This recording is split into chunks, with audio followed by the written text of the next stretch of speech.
Assalamualaikum warahmatullahi wabarakatuh. Hari ini kita akan membincangkan tentang apakah itu thalassemia. Thalassemia adalah kumpulan penyakit yang mengakibatkan kecacatan kualiti darah. Keadaan ini disebabkan oleh kecacatan genetik yang mengawal penghasilan hemoglobin. Hemoglobin ini adalah protein dalam sel darah merah yang membawa oksigen ke seluruh badan. Jadi, penghidap penyakit thalassemia tidak dapat menghasilkan hemoglobin yang mencukupi dan berkualiti. Sebab itulah badan manusia bergantung pada tahap hemoglobin yang berfungsi dengan baik. Oleh itu, sakit akan kelihatan pucat dan mudah lesu kerana paras hemoglobin yang rendah dalam badan ataupun digelar sebagai anemia. Penyakit anemia ni adalah penyakit keturunan genetik yang diwarisi dari ibu atau bapa kepada anak. Kedua-dua kanak-kanak lelaki atau perempuan mempunyai peluang untuk mendapat penyakit tersebut. So, thalassemia tidak dapat dijangkiti melalui pemindahan darah, udara atau melalui sentuhan fizikal dan juga hubungan seksual. Oleh yang demikian, seseorang hanya boleh dilahirkan dengan penyakit ini dan tidak mungkin boleh mendapat penyakit ini disebabkan oleh masalah kekurangan zat makanan dan sebagainya. Ada berapakah jenis-jenis thalassemia? Terdapat dua jenis thalassemia iaitu alpha thalassemia dan juga beta thalassemia. Apakah penyebab thalassemia? Setiap manusia mempunyai dua jenis kod genetik dan ianya diwarisi dari ibu dan sebahagiannya daripada bapa. Antara gen tersebut terdapat gen yang mengawal pembentukan hemoglobin yang terdapat dalam setiap sel darah merah.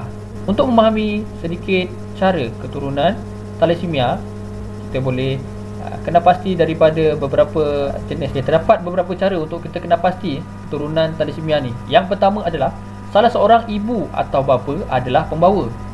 Jadinya 50% kemungkinan anak adalah pembawa, manakala 50% kemungkinan anak adalah normal dan 0% kemungkinan untuk menghidap thalassemia.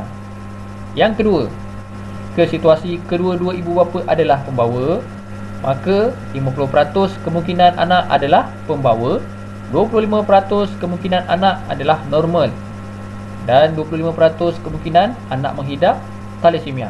Kategori yang ketiga adalah kedua-dua ibu bapa menghidap thalassemia, di mana ia akan 100% kemungkinan anak untuk menghidap thalassemia jika dua-dua penghidap thalassemia.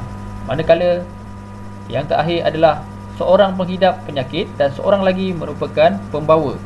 So, anak yang dilahirkan kemungkinan 50% menghidap thalassemia dan 50% lagi kemungkinan anak menjadi pembawa. Apa pula gejala thalassemia? Biasanya bayi yang menghidap thalassemia akan kelihatan normal semasa kelahiran. Thalassemia hanya dapat dikesan melalui ujian darah. Namun, kesihatan anak akan merosot dan bertambah teruk pada usia 6 sehingga 18 bulan.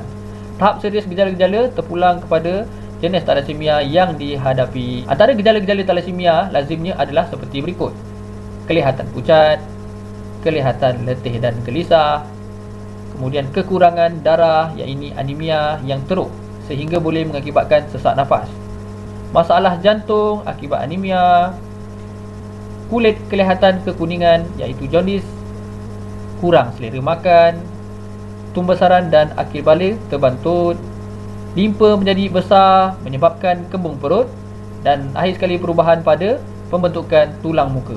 Jadi, apakah rawatan untuk pesakit thalassemia? Untuk penghidap thalassemia minor, biasanya gejala mereka tidak serius sekaligus tidak memerlukan rawatan susulan. Manakala mereka yang menghidap penyakit thalassemia major pula memerlukan rawatan sepanjang hidup.